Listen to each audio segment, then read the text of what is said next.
एक दो और लिख लेना, लिखना find the area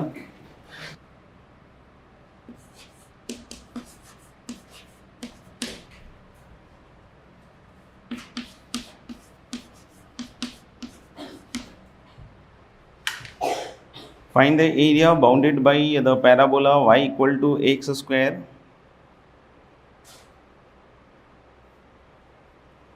find the area bounded by the parabola y equal to x square plus 12x minus 14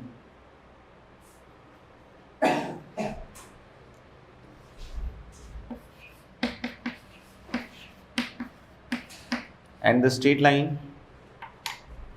Find the area bounded by the parabola y equal to x square plus 12x minus 14 and the straight line y equal to 9x minus 32.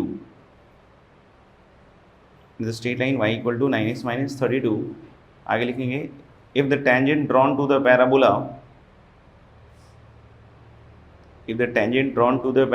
at the point x equal to 3, if the tangent drawn to the parabola at the point x equal to 3 is known to make an angle,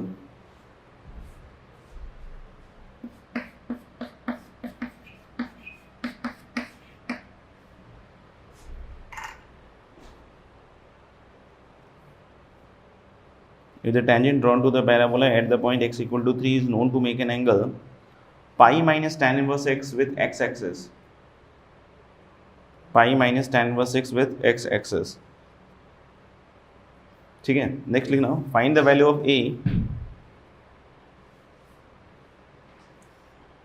bracket लिखना है a greater than 2, find the value of a greater than 2 for which the reciprocal of the area, for the reciprocal of the area, find the value of a for which the reciprocal of the area enclosed between y equal to 1 upon x square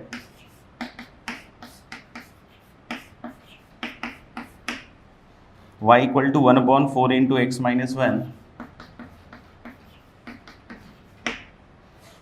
y equal to 1 upon 4 into x minus 1, x equal to 2 and x equal to a is a itself.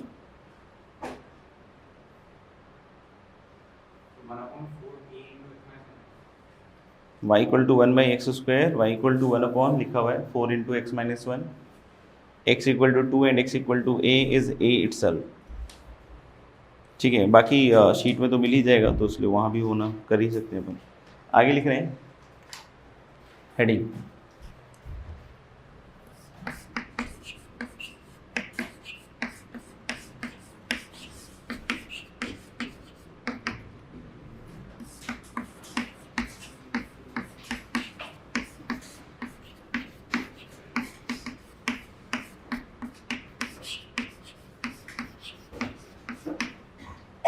Next heading is variable area, और bracket में आप लिख सकते हैं greatest and least value के लेना. अच्छा, variable area और लीस्ट एंड क्या बोल रहे हैं, ग्रेटेस्ट वैल्यू. तो जैसे अभी तक हम लोग को बाउंड्रीज दी रहती थी, फिर बोलता था एरिया निकाल दो, अपन गलत कर देते थे. फिर थोड़े दिनों के बाद क्या हुआ कि भाई इसमें ये वाला जो बाउंड्री है उसको थोड़ा सा वेरिएबल रख दिया और एरिया बता दिया, बोला कि इसकी वैल्यू बता दो पैरामीटर की. गलत कर दिया नहीं, तो इस तरीके से चल रहा था. अब क्या है कि मान लो कि इसमें मतलब फिर से वही जो भी सेट ऑफ क्या है बाउंड्रीज, ठीक है, उसमें हो सकता है कोई एक वेरिएबल बाउंड्री हो, तो ऑब्वियस है जो एरिया होगा, अब एरिया देगा नहीं, ठीक है ना. अब जो एरिया हो गया ऑब्वियस बात है कैसा एरिया हो गया, वेरिएबल. तो हो सकता है उस वेरिएबल एरिया का कभी मैक्सिमम पूछ ले, कभी मिनिमम पूछ ले, मतलब जो भी वहाँ पे बन रहा होगा अप्रोप्रिएट सिचुएशन उसके हिसाब से मैक्सिमम या क्या पूछ सकता है, मिनिमम. तो बहुत बार ऐसे ही हुआ कि आपको एरिया निकालना पड़ेगा and in that variable term, और उसके बाद वो फंक्शन बन जाएगा और उस फंक्शन के डेरिवेटिव परफेक्ट स्क्वायर या जो कुछ भी इनइक्वालिटी हम लोगों ने देश दुनिया में देख रखी है उन सबका यूज़ करते हुए, ठीक है ना, सबका नहीं, मतलब जो शॉर्टेस्ट होगा उसको यूज़ करते हुए अपन मिनिमम या मैक्सिमम कैलकुलेट करने वाले हैं. समझ में आएगा. इसमें एक प्रोफाइल फिक्स है जो मैं डिस्कस कर देता हूँ कि अगर इस तरह का है तो फिर तो दिमाग लगाने की जरूरत नहीं, उस केस में आप इजीली जा सकते हो. सुनना क्लियर है ना मेरे ख्याल से, क्या बोला मैंने, ठीक है ना. तो इसमें एक फिक्स प्रोफाइल ऐसा है कि ए से बी में कोई एक फंक्शन है विच इज मोनोटोनिक फंक्शन? नहीं, मतलब बोल रहे हैं क्या कि ए से बी में कोई एक फंक्शन मोनोटोनिक है। मोनोटोनिक का मतलब इंक्रीजिंग नहीं। ये बोला कि सर आपने बोला मोनोटोनिक का मतलब इंक्रीजिंग नहीं। तो मैं ऐसा नहीं कह रहा हूँ। मैंने कहने का मतलब कि मोनोटोनिक का मतलब सिर्फ इंक्रीजिंग नहीं होता है, इंक्रीजिंग हो सकता है और डिक्रीजिंग हो सकता है। तो कोई एक फंक्शन है एफ एक्स जो ए से बी में कैसा है, मोनोटोनिक। तो ए से बी में मोनोटोनिक, तो मैंने कुछ ऐसा मान लिया इसको, ठीक है। तो अगर कोई कहता है कि the area bounded by X equal to A, X equal to B, ठीक है ना, the curve Y equal to F X, और सी एक कोई पॉइंट ले रहे हैं बीच में, तो ये लाइन क्या हो गई, y equal to F of C.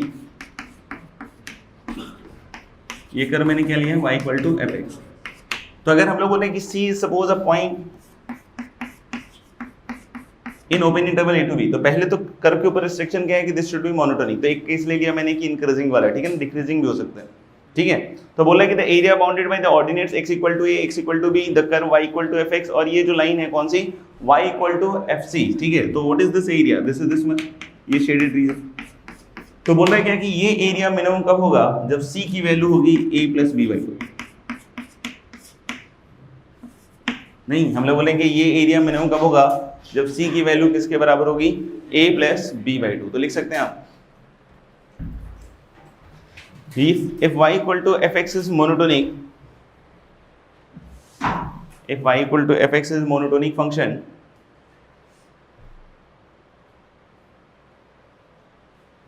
in close A to close B and C belonging to open A से open B,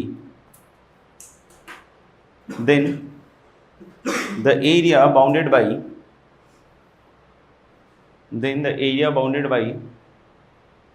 the curve y equal to fx, then the area bounded by the curve y equal to fx, the lines, the ordinates x equal to a and x equal to b, the ordinates x equal to a and x equal to b, and y equal to f of c, and y equal to f of c is least for c equal to a plus b by 2, is least for c equal to a plus b by 2। एक तो हम calculus के through भी इसको सोच सकते हैं। जैसे अगर आप इस एरिया को अगर निकालोगे तो कैसे लिखोगे इस एरिया को, integral a to c, upper curve minus lower curve. तो अपर कर्व कौन सा है, f ऑफ c, और माइनस क्या लिखोगे, f ऑफ x, और प्लस क्या लिखोगे, c2, कहां तक जाओगे, b, और यहां क्या लिखोगे फिर से आप, fx minus f of c। ये तो एरिया हो जाएगा, समझ में आएगा। आप देख सकते हो कि ये फंक्शन किसका होगा, c का, ये फंक्शन किसका होगा, c का। तो जब आप इसको डिफरेंशिएट करने के लिए सोचोगे तो लिख सकते हो कि अंदर भी c है, तो इसको लिख सकते हो ना F C into C minus A, नहीं, और माइनस, और प्लस क्या आएगा, इंटीग्रल सी टू बी,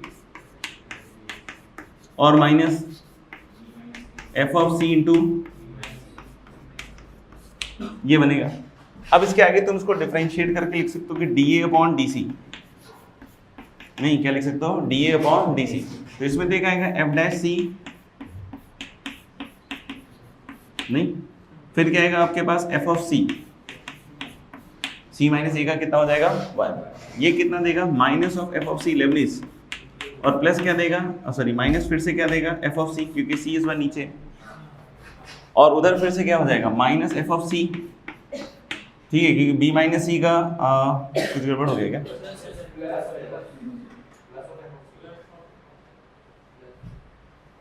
ये वाला,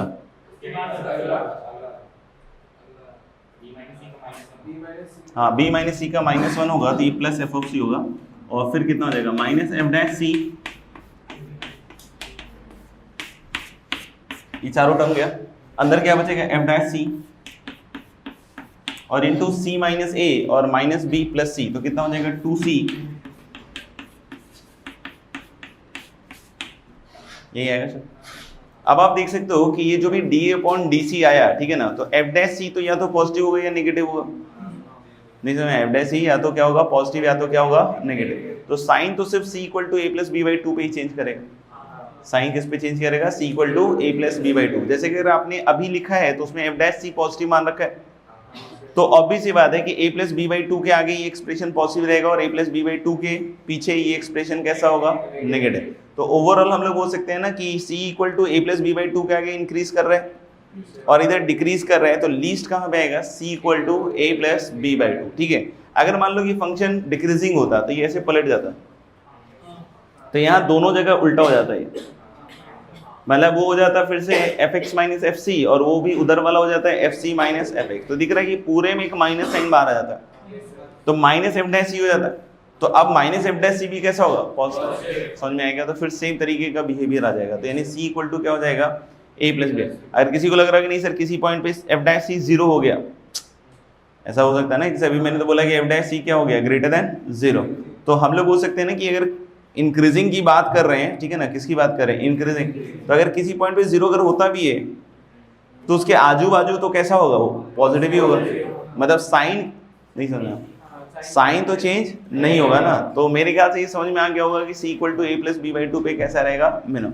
तो एक तो ये सोच सकते हैं, दूसरा हम लोग ऐसे भी सोच सकते हैं, देखना कॉमन सेंस लगा के, कि c को अपन चेंज कर लेते हैं। कहाँ से कहाँ तक? a से b में जा सकता है, ओपन a से ओपन b। मान लो कि c को हमने a पे फिक्स कर दिया, तो जो f(c) वाली लाइन है यहाँ पे आ जाएगी, नहीं? ठीक है, अगर हमने c को बोल रहे हैं ना कि c can be any variable point in between a to b, तो मैंने क्या किया? c को a पे फिक्स कर दिया, तो f(c) तो अब यही हो गया ना, तो y = f(c) वाली लाइन ये आ जाएगी। तो what is the area bounded by this line, the curve and y = f(c)। मेरे ख्याल से ये सब कुछ समझ में आ रहा होगा, यही वाला एरिया हो गया, नहीं समझ आया? अब मैंने इसको थोड़ा सा ऊपर बढ़ाया, ऊपर मतलब c को इधर खिसकाया, तो ये लाइन अपने आप ऊपर चली गई, ट्रांसलेट हो गई। समझ में आ रहा है?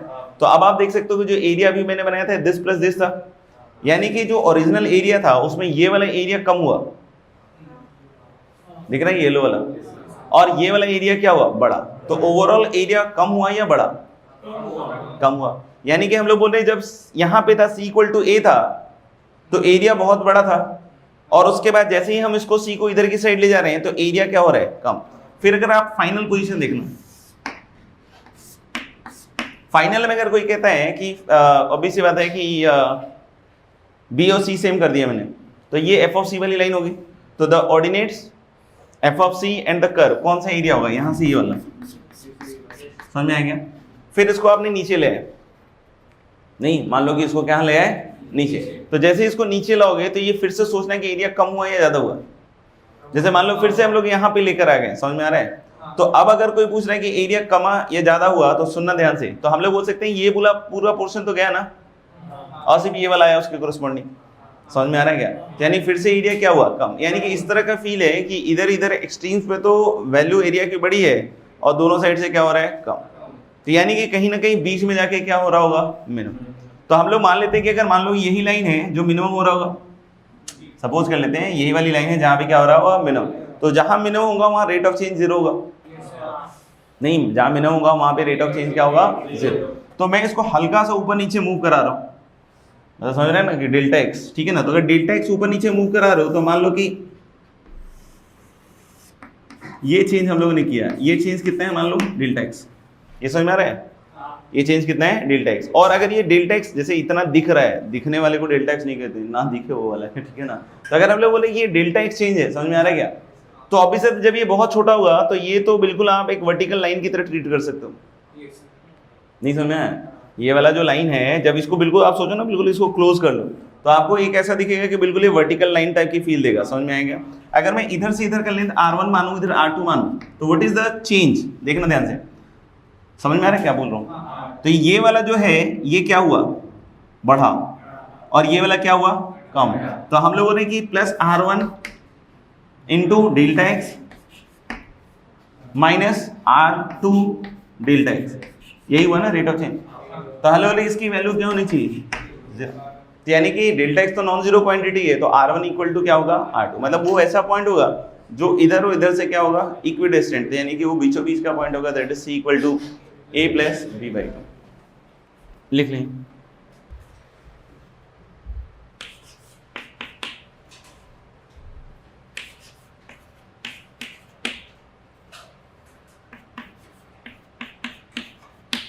If the area bounded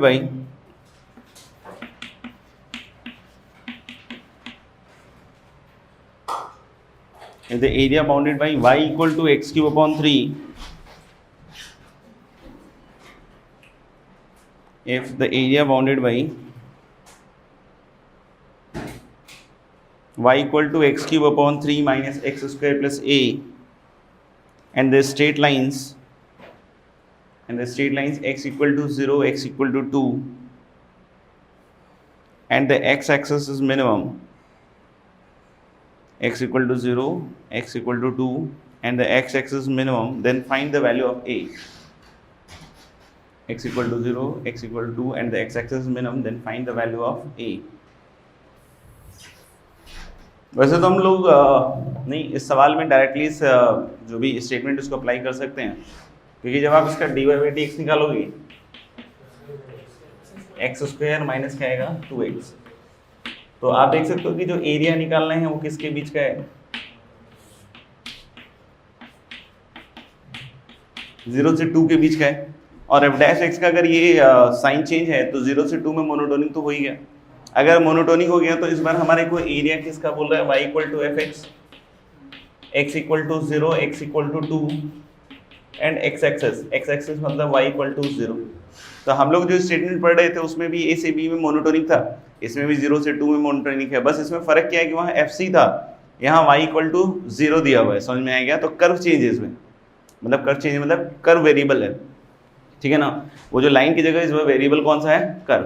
तो बात तो एक ही है मेरे ख्याल से। तो इसको हम लोग सोच सकते हैं ना कि this is f of c, नहीं, this is actually y equal to 0 is what, y equal to F of c, और c क्या होगा इसका मिड पॉइंट, तो c की वैल्यू क्या होगी 0 plus 2 upon 2, that is f1। नहीं, तो यानी कि यहाँ से क्लियर होना चाहिए कि f ऑफ 1 कितने के बराबर हो जाना चाहिए, 0। तो जैसे ही f ऑफ 1 0 करोगे तो 1/3 माइनस 1 प्लस a 0, तो a की वैल्यू क्या लिख सकते हैं अपन, 2/3। If the area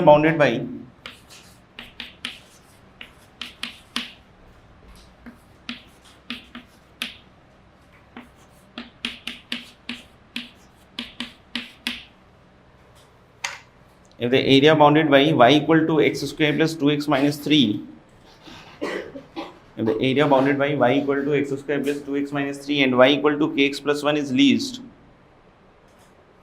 and the line y equal to kx plus 1 is least, then find k and also the least area. Then find k and also the least area.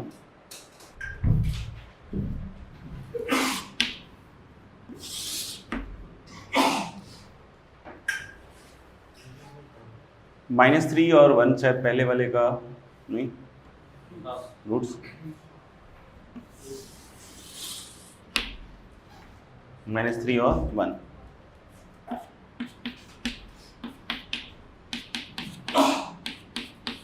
दूसरी वाली line जो है उसका slope variable है, but it is always passing through fixed point, ठीक है ना। तो हम लोग बोल सकते हैं क्या कि इस तरीके से कोई लाइन ले लो, द स्लोप इज वेरिएबल, नहीं स्लोप कैसा है इसका, वेरिएबल। तो हम लोग बोल सकते हैं कि वैसे तो अपन को पता है कि ये जो दोनों पॉइंट ऑफ इंटरसेक्शन है ये इन दोनों के इंटरसेक्शन से ही निकलेंगे, that is X square plus 2x minus 3 equal to kx plus 1। और अगर इस इक्वेशन को थोड़ा सा लिखें तो x square plus 2 minus k into x, और माइनस क्या हो जाएगा 4 इक्वल टू 0, और इसके रूट के हैं अल्फा बीटा। अब जो दिन फॉर्मूला समझाया था अगर उसको यूज़ कर रहे हो तुम तब तो कोई दिक्कत नहीं है, तो तुरंत ही आ जाएगा। ये अल्फा वाला पॉइंट हो गया और ये बीटा। तो अगर हम इस एरिया को मिनिमाइज करना चाह रहे हैं ना, तो अगर इस एरिया को मिनिमाइज कर रहे हैं तो फिर अल्फा से बीटा इंटीग्रेट करना पड़ेगा, अपर कर kx प्लस 1 माइनस दिस, तो मेरे ख्याल से तो ये आ जाएगा k minus 2 into x plus 4 minus x square D x. ये समझ में आ रहा है क्या, ये क्या हुआ, नहीं तो ये एक्चुअली तो क्या आएगा आपका एरिया। अब इसी को मिनिमाइज करना है, ये एरिया निकालना सिखाई दिया था 1/6 mod A,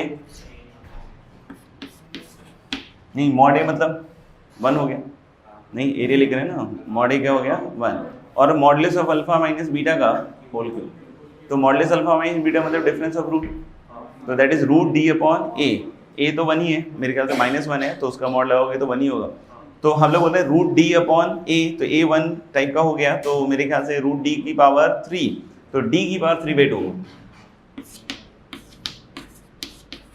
तो डी बी स्क्वायर -4ac, तो ये area as a function of K आ गया आपका सीधा। तो अगर आपने इसको ध्यान रखा हुआ है तो फिर तो टाइम नहीं लगेगा, नहीं तो अदरवाइज तो आप तो इंटीग्रेट करो, ये करो, दुनिया ध्यान बहुत सारा कर सकते हो, ठीक है ना। तो मेरे ख्याल से अब दिख रहा है कि तो फाइनली उसी फॉर्मेट आ गया जैसे चाहिए था। तो ऑब्वियस है मिनिमम कब होगा, जब ये परफेक्ट स्क्वायर वाला टर्म 0 होगा, तो k = 2 और मिनिमम एरिया विल बी 32/3, यही है।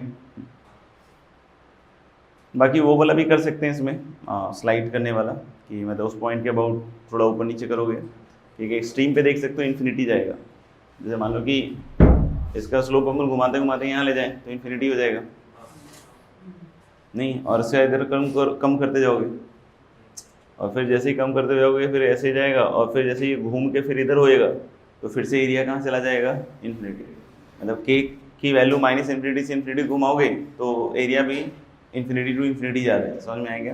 तो बीच में कहीं मिनिमम होगा, तो फिर से इसको थोड़ा सा इधर घुमाओगे, मतलब इसके अबाउट, तो डेल्टा थीटा ले लो, तो एक बार r1² डेल्टा थीटा 1 आएगा और एक तरफ r2² क्या आएगा, डेल्टा थीटा 2, तो यानी कि एक्चुअली क्या हो जाएगा कि यहाँ से दोनों डिस्टेंसेस क्या होने चाहिए, इक्वल, मतलब ये r1 और ये r2 क्या होना चाहिए, सेम, तो वहाँ से भी k की वैल्यू निकाल सकते हो।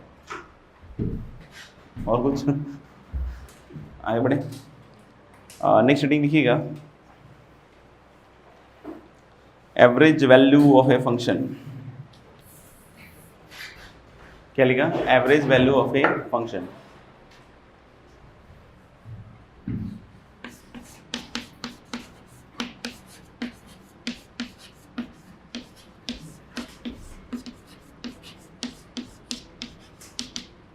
जैसे पहले हम एवरेज वैल्यूज ऑफ डेटा निकालते थे कि हम लोगों को कुछ डिस्क्रीट डेटा दे दिया x1 x2 x3 till xn, तो how we find average value, उनका सम अपॉन n। अब क्या है कि कोई फंक्शन दिया है आपको y = fx और बोल रहा है कि fx का एवरेज वैल्यू निकालो in the interval a to b, नहीं fx का क्या निकालो, average value in the interval a to b, a से b में इनफाइनाइट पॉइंट्स हैं, सारे पॉइंट्स में वैल्यूज निकाल के उसको जोड़ के और नंबर ऑफ इन्फिनिटी से डिवाइड करना थोड़ा सा अजीब हो जाएगा, समझ में आएगा। यानी कि हम लोग के पास प्रॉब्लम यहाँ बस ये है कि हम डिस्क्रीट से कंटिन्यूस डेटा पे जा रहे हैं, तो डिस्क्रीट से कंटिन्यूस डेटा पे हम लोगों को क्या करना पड़ेगा, ऑब्वियस है कि जो नंबर ऑफ डिस्क्रीट वैल्यूज थी वो किससे चेंज हो जाएगा, लेंथ ऑफ इंटरवल से, लेंथ ऑफ क्या हो जाएगा, इंटरवल, यानी जो y एवरेज होगा उसमें डिनोमिनेटर में तो क्या लिखोगे, b - a, और जो डिस्क्रीट का सम है, now this will be converted to what, integral a to b, और क्या हो जाएगा आपका fx dx। तो देख सकते हो कि यहाँ से average value can be positive, can be negative और कैन बी 0, बिकॉज जो डेफिनेट इंटीग्रल वैल्यू है वो पॉजिटिव भी हो सकती है, नेगेटिव भी हो सकती है और 0 भी हो सकते हैं। कभी कभी ऐसा हो सकता है कि कोई इंटरवल 0 से इन्फिनिटी हो या a to इन्फिनिटी हो, कैसा भी हो सकता है, नहीं हो सकता इंटरवल 0 से इन्फिनिटी, या बोले कि 1 से इन्फिनिटी में एवरेज वैल्यू निकालो, तो हम लोग बोले उस केस में हम लोग इसके लिए फॉर्मूला ऐसे यूज कर सकते हैं, y average equal to integral 0 से b fx dx और अपॉन 1/b एंड लिमिट, और अगर ये लिमिट एग्जिस्ट करता है तब तो हम लोग बोलेंगे कि एवरेज वैल्यू डिफाइंड होगा, और अगर लिमिट एग्जिस्ट नहीं कर रहा तो average value is not defined. तो इस तरीके से हम लोग सोच सकते हैं, समझ में आएगा। अगर कोई बोलता है कि y RMS मतलब क्या हो गया, रूट मीन स्क्वायर, तो वहाँ जो स्क्वायर्स डेटा करके फिर उसके बाद हम लोग उसका एवरेज निकालते थे, तो नीचे तो n लिखते थे, तो यहाँ पे अब क्या लिखेंगे, b - a, और इंटीग्रल a से b, अब fx नहीं लिख के क्या लिखेंगे, f²x dx, तो लिख लेना है, लिख लिया तो नेक्स्ट लिखिएगा question. compute the average value of the function fx, compute the average value of the function fx equals cos square x upon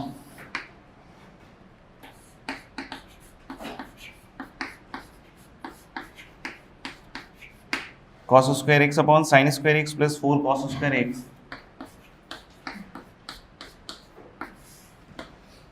x belonging to close 0 से close pi by 2. Compute the average value of the function fx equals cos square x upon sin square x plus 4 cos square x in close 0 से close pi by 2. कर लेना फिर 1/6 सही है. बताओ भाई class illustration में क्या है आपको पूछना. गुड. कौन सा सवाल था पहला.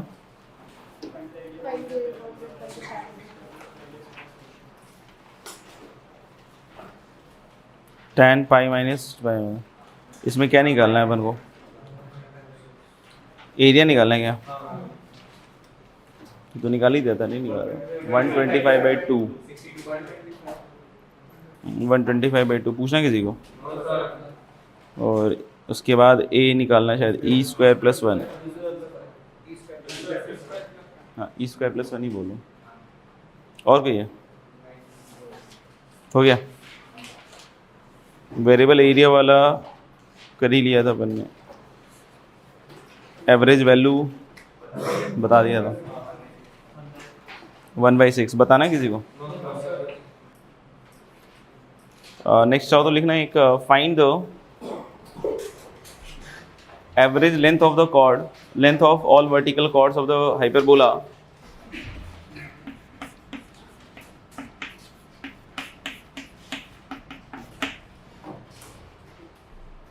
find the average length of all vertical chords of the hyperbola x square upon a square minus y square upon b square equal to 1.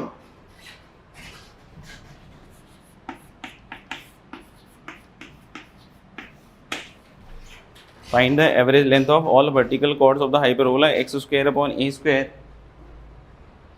minus y square upon b square equal to 1 over the interval s x belonging to close a से close to a. तो मेरे ख्याल से ये जो बनता है शायद ये वाला पॉइंट शायद 1,0 ही है नहीं. और ये 2a तक. तो इस तरीके से वर्टिकल कोड्स खूब सारे आएंगे. ये होगा ना. और इन्हीं का तो एवरेज निकालना होगा आपको. तो वर्टिकल कोड का ये वाला लेंथ आप आसानी से निकाल सकते हो y से. नहीं तो हम लोग बोल सकते हैं कितना आएगा. ये तो मेरे ख्याल से आ जाएगा 2 टाइम्स. इसी का तो एवरेज निकालना है ना अपन को. तो y निकल जाएगा आपका root under x square minus a square और अपॉन 2b और अपॉन क्या हो जाएगा a. ये सोचो ठीक है ना. और a से कहाँ तक 2a तक. ये तो मैंने y एवरेज का जो ऊपर वाला पार्ट है वो लिख दिया. और नीचे एक और आएगा क्या a. तो मेरे ख्याल से यहाँ क्या हो जाएगा a स्क्वायर. अब मेरे ख्याल से इसका इंटीग्रेशन ही है शायद. तो 2b अपॉन a स्क्वायर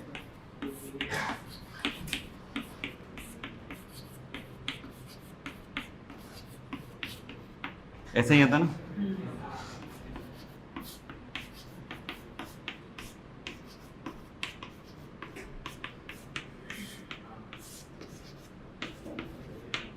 क्या तो मेरे ख्याल से इसकी वैल्यू रख के निकाल लो. तो क्या जो भी आएगा वो आंसर ही है. ये निकाल के निकाल देखूं. Okay good. बहुत बढ़िया. ठीक है आगे बढ़ते हैं. नेक्स्ट लिखेंगे आप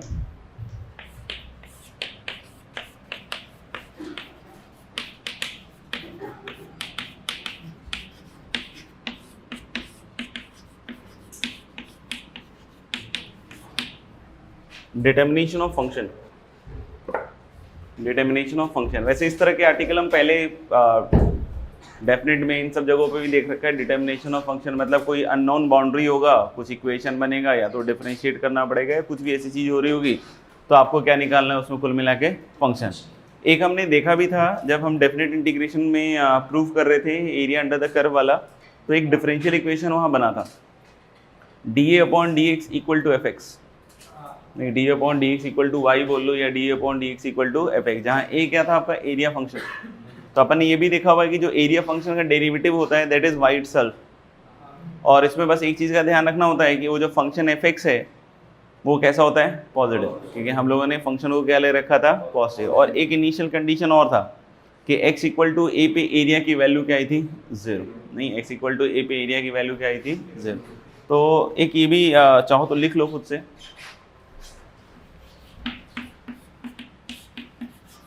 कि D upon d x is what F x, ये हमने प्रूव करते वक्त देखा था, ठीक है ना।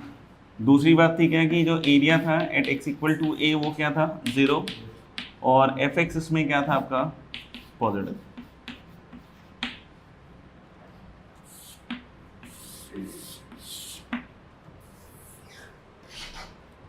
नेक्स्ट लिखना question, let y equal to F X, let y equal to F X be a non-negative function, let y equal to fx be a non-negative function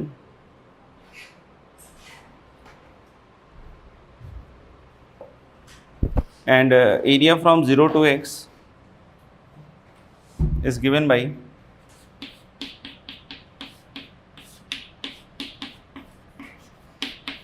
a equals root under 1 plus 3x minus 1, a equals root under 1 plus 3x minus 1, x greater than equal to 0। पहला है a is area, ठीक है ना। पहला है find the average rate of change of a, find the average rate of change of a with respect to x, find the average rate of change of a with respect to x as x increases from 1 to 8, find the average rate of change of a with respect to x as x increases from 1 to 8। दूसरा है find the instantaneous rate of change of a, find the instantaneous rate of change of a with respect to x at x equal to 5,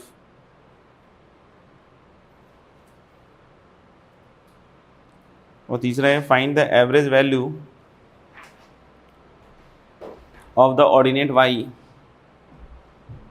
find the average value of the ordinate y with respect to x, find the average value of the ordinate y with respect to x as x increases from 1 to 8, as x increases from 1 to 8।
आगे पहले का क्या 3/7, 3/8 and 3/7। पहले वाले में क्या कह रहा है कि average rate of change of A as X increases from 1 to 8, तो अगर ए का average rate of change from 1 to 8 देखना है, तो जैसे मैंने बताया था भी किसी भी फंक्शन का अगर average rate of change of देख रहे हैं आप, तो over the interval a to b, तो ऊपर F B minus F A और नीचे क्या आएगा जो लेंथ है इंटरवल का, that is b minus A. तो अभी से अगर 1 to 8 में देखोगे तो a8 minus a1 upon 8 minus 1 that is 7, तो 1 तो कट ही जाएगा, तो ये 8 24 25 5 आ जाएगा और ये 2, तो घट के कितना आ जाएगा 3, तो 3/7। दूसरे में शायद इंस्टेंटेनियस बोल रहा है, तो इंस्टेंटेनियस में तो इंस्टेंटेनियसली डिफरेंशिएट कर दो, तो ये हो जाएगा 3/2 रूट अंडर, और कहाँ पे निकालना है 5 पे, तो अगर हम लोग इसकी वैल्यू 5 पे निकालेंगे तो 3/8, और लास्ट में क्या बोल रहे हैं y एवरेज, यही निकाला ना क्या 1 से 8 में, तो 1/7, सॉरी, तो y एवरेज निकालोगे तो इंटीग्रेट करोगे y को ना, यही है ना, तो fx का इंटीग्रेशन क्या आएगा a, और a तो यही है, और 1 और 8 रखोगे तो वही वाली वैल्यू दिख रही है, समझ में आएगा, तो अपने आप ये भी क्या आ जाएगा 3/7। नेक्स्ट क्वेश्चन लिखेंगे, late C1 and C2, let C1 and C2 be the graph of the functions,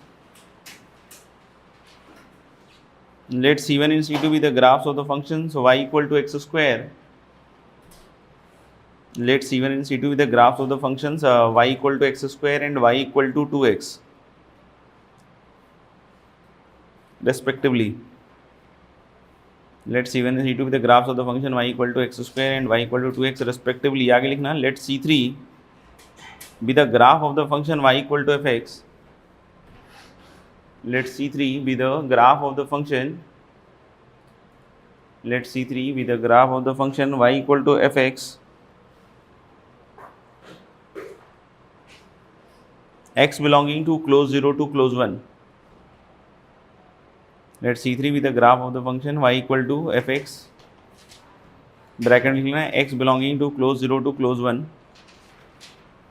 ठीक है। आगे लिखना फुल स्टॉप है, for a point p on C1, for a point p on C1 comma let the lines parallel to p, sorry, for a point p on C1 comma let the lines through p, let the lines through p parallel to axis, let the lines through p parallel to axis meet C2 and C3 at Q and R, parallel to axis meet C2 and C3 at Q and R respectively, meet C2 and C3 at Q and R respectively as shown in the diagram, as shown in the diagram. If for every position of P on C1, as shown in the diagram, if for every position of P on C1 the areas of the shaded region, if for every position of P on C1 the areas of the shaded region OPQ, the areas of the shaded region OPQ and ORP are equal, OPQ and ORP are equal, then determine the function fx, OPQ and ORP are equal, then determine the function fx करेंगे। तो खुद ही बोल रहा है कि P और जो भी पॉइंट है और उससे lines parallel to x axis and y axis बना रहा है, और Q और R पे मिल रहा है, और शेडेड रीजन का एरिया क्या है बराबर दिया हुआ है, तो अपन निकाल लेते हैं शेडेड रीजन का एरिया। जैसे P C1 के ऊपर एक पॉइंट है और C1 के ऊपर जो पॉइंट है उसका अगर x कोऑर्डिनेट t माने तो y कोऑर्डिनेट उसका क्या रहेगा t²। तो अगर मैं OPQ एरिया लिख रहा हूँ देखना, तो it is very much comfortable to write with respect to y। अगर हम y के रिस्पेक्ट में लिखेंगे तो ये लिखना थोड़ा सा अपने लिए क्या होगा आसान, तो हम लोग क्या लिख सकते हैं इंटीग्रल 0 से t², देखना 0 से कहाँ तक t², right curve minus left curve. ये राइट कर्व तो मेरे ख्याल से दिख ही रहा सबको नहीं, लेकिन हम लोग बोले x in terms of y निकालना पड़ेगा, तो वो कितना होगा √y माइनस इसका दिख रहा है लेफ्ट कर्व, तो x इन टर्म्स ऑफ निकालना पड़ेगा तो y ये तो इसका एरिया हो गया, और इसका area very much comfortable with respect to x axis, तो ये 0 से t जाएगा, और upper curve minus lower curve, तो अपर कर्व एक्स स्क्वायर है और माइनस लोअर कर्व कौन सा है, एफ एक्स, और क्या रहेगा dx। अब दोनों साइड भी सी बात है डिफरेंशिएट करें, तो ये बन जाएगा t माइनस कितना हो जाएगा टी स्क्वायर बाई 2, और इंटू इसका डेरिवेटिव कितना 2t, और इधर आएगा टी स्क्वायर और माइनस क्या आएगा एफ टी। तो जो एफ टी आएगा, नहीं यहाँ देख सकते हो कि एक माइनस टी क्यू बन रहा है, तो उधर जाके क्या मिलेगा टी क्यू, और यहाँ 2t स्क्वायर, तो माइनस क्या हो जाएगा टी स्क्वायर। तो this will be the correct answer, f x is x cube minus x square.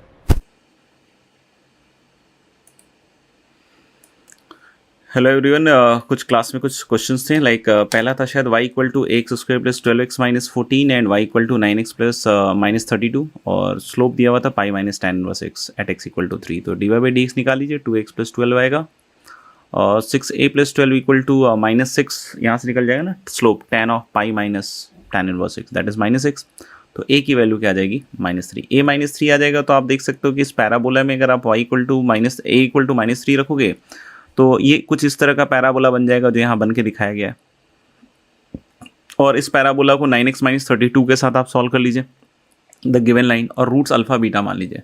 तो जब इसको आप सॉल्व कीजिएगा तो मुझे लग रहा है कि ये इक्वेशन बन जाएगी, और इसके रूट्स आ जाएंगे आपके पास -3 और 2, ठीक है।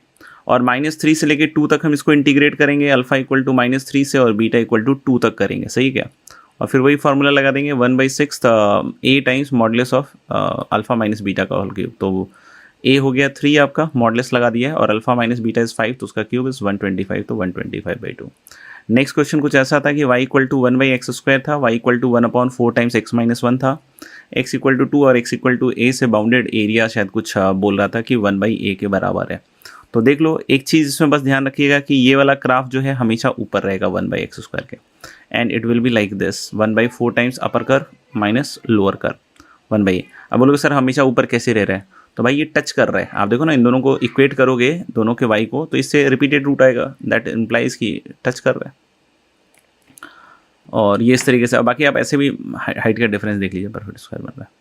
तो ये कुछ ऐसा आएगा, और वैल्यूज़ निकालोगे तो a equal to 1 plus e square आ जाएगा, तो मेरे ख्याल से कर लोगे। और एक लास्ट सवाल शायद था एवरेज वैल्यू निकालने के लिए, तो उसमें भी कुछ खास नहीं है, 1/b माइनस a लिख दिया था π/2, 0 से π/2 था ना, 1/b माइनस a, तो 0 से π/2, और cos square x upon this thing था, तो हम लोग ने 3 से मल्टीप्लाई डिवाइड कर लिया, और +1 और -1 कर दिया। जैसे ही अलग करेंगे तो पहला π/2 और -1/1 + 3 cos स्क्वायर x में sec स्क्वायर x से ऊपर नीचे मल्टीप्लाई कर, तो ये बन जाएगा, पेन चला लेना, ये tan इनवर्स tan x/2 बनेगा, π/2 और 0 लिमिट्स रखोगे तो ये बनेगा, कुल मिला के अल्टीमेटली 1/4 आ जाएगा। इसके बाद अपन होमवर्क जो है डिफरेंशियल इक्वेशन का होपफुली कर चुके होंगे, तो ये चीज़ कंप्लीट कीजिए एरिया अंडर कर्व के लिए, एक्सरसाइज 1 है 2, ठीक है। बाकी हम लोग कैलकुलस रिवाइज करेंगे, और यहाँ पे मेरे ख्याल से कैलकुलस जो है आपका ख़त्म होता है।